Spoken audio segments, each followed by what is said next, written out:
Hello BookTube, it's Tag Tuesday, and once again, Steve Donahue has weaponized someone else's video and turned it into a tag, and I saw this on his channel and decided that it sounded like a fun thing to do.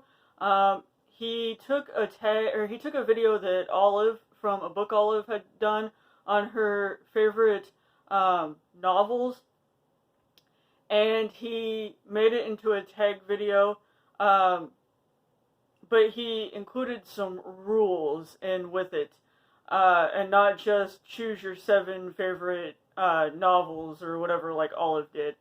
So the first rule is that you have to list 10 novels. All of them have to come from the 21st century, so the century that we are currently in, they all have to be published in this century. You can't include a book that, say, is a book that was published pre-21st century just because you read it in the 21st century. It needs to be published within the 21st century. No canonical classics. And then your number one choice must actually be your number one choice.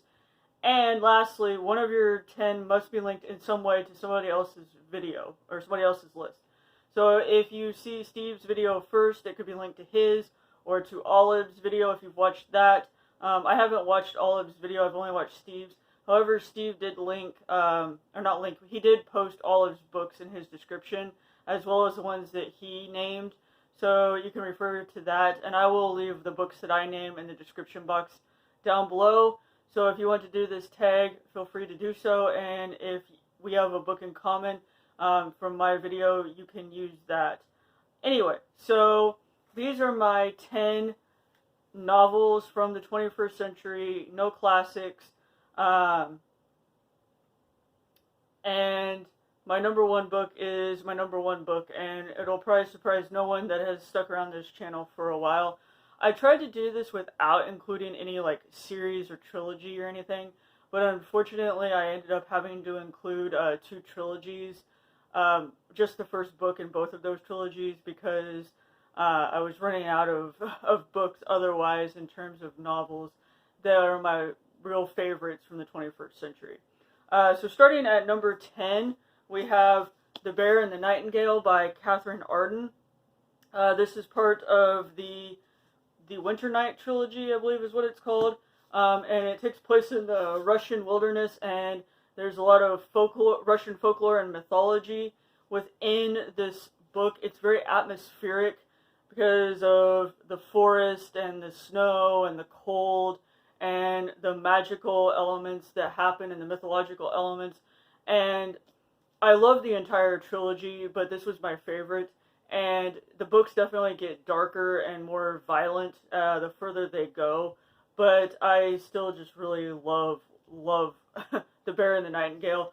And so this is number 10 for this list. And then number 9 is, again, the first book in a trilogy, and that is The Fifth Season by N.K. Jemisin. This is the first book in the Broken Earth series.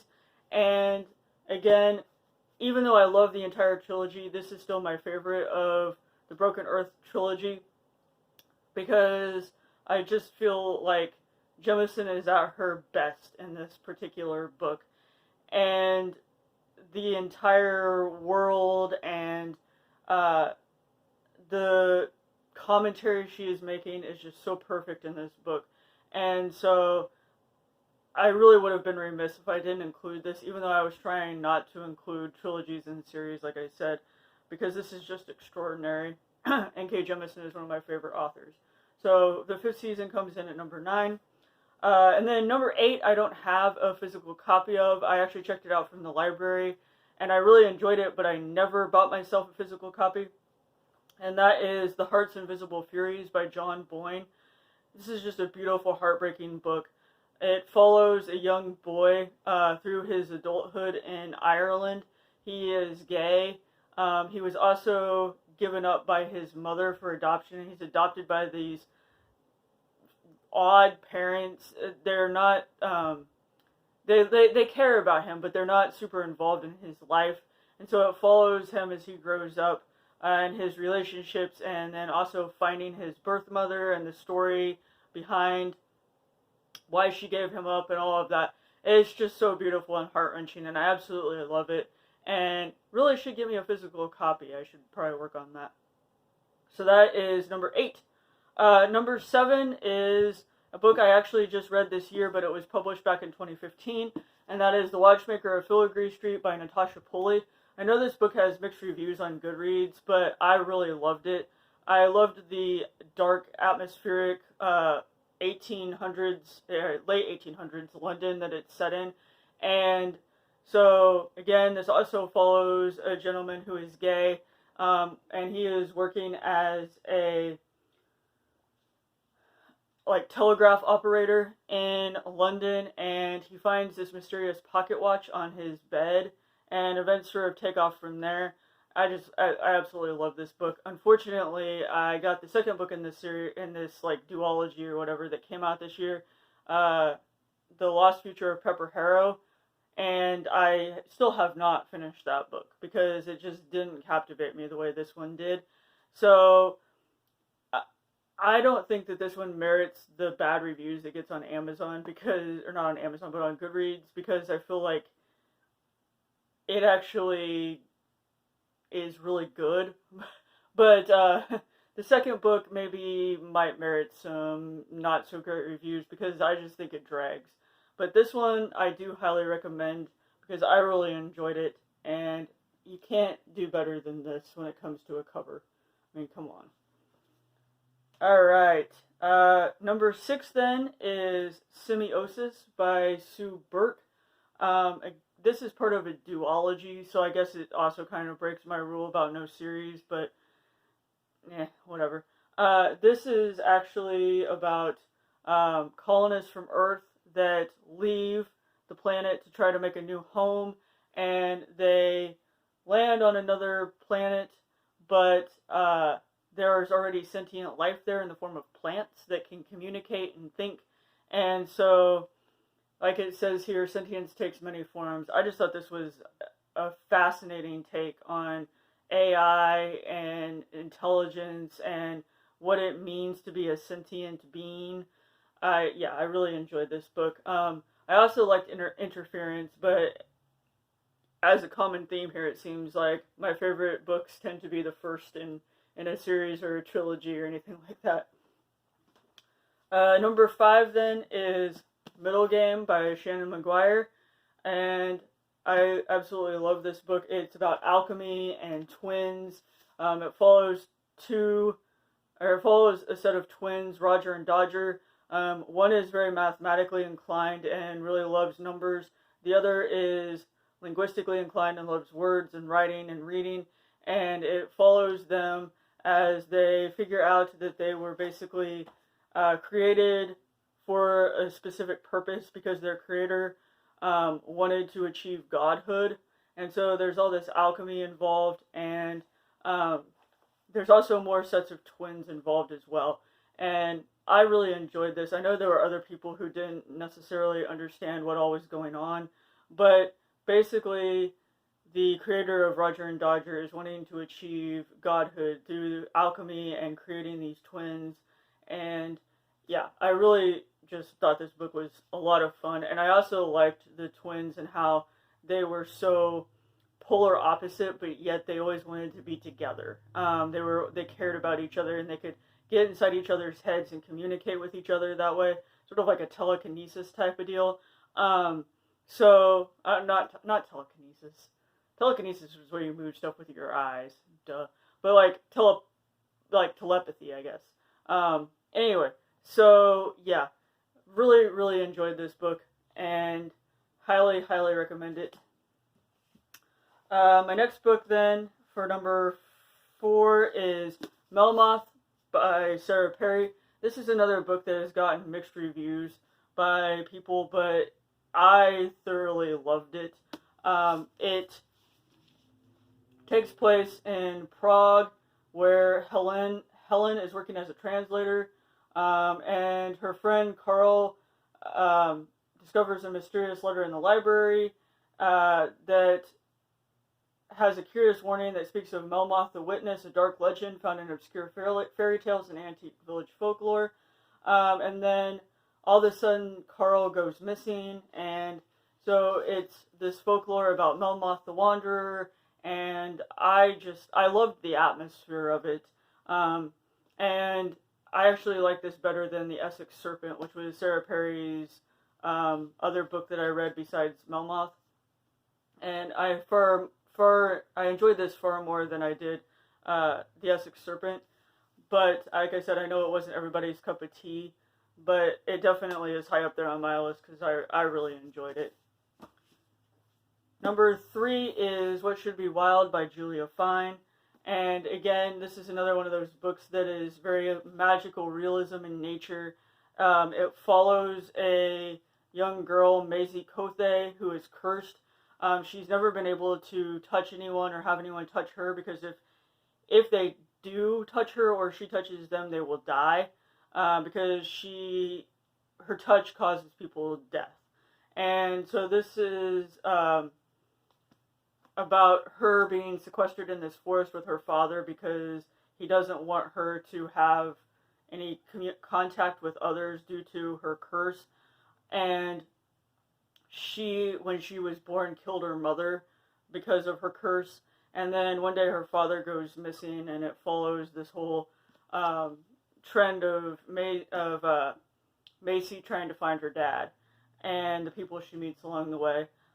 So I love this book. I stayed up until I think 1 or 2 in the morning to finish it after I bought it because I just liked it so much. Actually, I might have read this as like a library book before I bought it. I don't remember. But anyway, yeah, I stayed up really late one night to finish reading this because it just sucked me in, and it was perfect. And then number 2 is actually the connecting book to Steve Donahue's video, because this was in his list as well, and that is The Tiger's Wife by Thea Obreht. I love this book. Up until this year, if you would ask me like my favorite novel without like listing, say, like fantasy or a classic, this probably would have been it. I love this book so much. Steve talked about it on his channel as just being weird and morbid and sad, but yet funny, and it's so good. This is due for a reread, and I also think that it's beautifully written as well. I don't know about Steve's thoughts on the writing, but I just think the writing is extraordinary.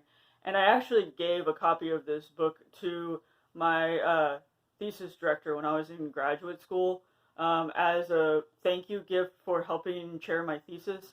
And because I always thought the parallels were interesting when it comes to the fact that Thea and myself are the same age. And so Thea wrote this, I think, at like 23, 24, something like that, around the same time that I was in graduate school and first read this. Anyway, absolutely love this book. Can't recommend it enough. So brilliant, so good. And if Steve recommends it, you know it's good, right? So that's number 2. And then my number 1 book will surprise no one who has been watching my channel since I've started it this year, because this is a book that I read just in 2020, and it has quickly risen to my favorites of all time list, and that is Freshwater for Flowers by Valerie Perrin. And I have talked about Freshwater for Flowers multiple times on this channel. People are probably sick of hearing about it. It is still my reigning top book of 2020, and definitely a top novel for me. Valerie Perrin is a French author. This is her debut novel. I read this as part of ND's Introduce. I was a panelist for that program through American Booksellers, and this was one of our top 10 finalists for that, or top 10 books, and this is just beautiful. It follows Violet, who is a caretaker in a small cemetery in France, and she encounters this local police officer. His name's Julian, and he is coming to the cemetery because his mother's final wish after she died was to have her ashes placed on the tombstone of her one-time lover. And so Julian and Violet find out that their lives intersect in weird ways via his mother's lover and so on and so forth. And I just love this book so much. It's gorgeous and heartbreaking, and I really feel like it's also a meditation on death and grief and what it's like to be surrounded by the dead. Because Violet is a caretaker, like I said, at a cemetery, and so she's surrounded by the dead all the time, right? And that is her life, essentially. And so, yeah, I feel like this book came to me at the perfect time in my life. And so, yes, definitely my favorite book of 2020, and probably my favorite book, like novel outside of, say, you know, fantasy or sci-fi of all time now. Narrowly beating out The Tiger's Wife by Taya Obreht. These two could be neck and neck, really. I just think they're both beautiful for some of the same reasons, really. So yes, number one is definitely Freshwater for Flowers. If you haven't read this yet, I would strongly recommend that you do so, because I feel like it's a book that just really anyone will love. So yes, so that's my top 10 books. Like I said, I will leave Steve's list and my list in the descriptions along with the rules, and please consider yourself tagged. I'm not going to tag anyone. Steve didn't tag anyone because I think everybody should do this tag because it's fun to see what everybody's favorite novels are. And if you have any thoughts about the books that I listed, if you've read any of them, loved any of them, please let me know in the comments. And now I'm going to go put all these books back on the shelf. See you later, BookTube.